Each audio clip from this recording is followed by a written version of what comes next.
I'm here in the university outback looking for the evasive Sharla Bird. I think we found her. Oh, listen, you can hear the cackle of the Sharla Bird. It's an important day in the lifespan of the Sharla Bird.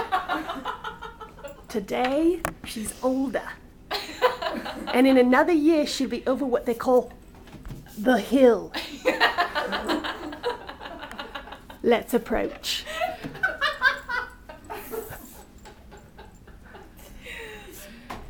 She's flashy. I'm rather shy. It's a shy Sharla Sharla Bird. Bird.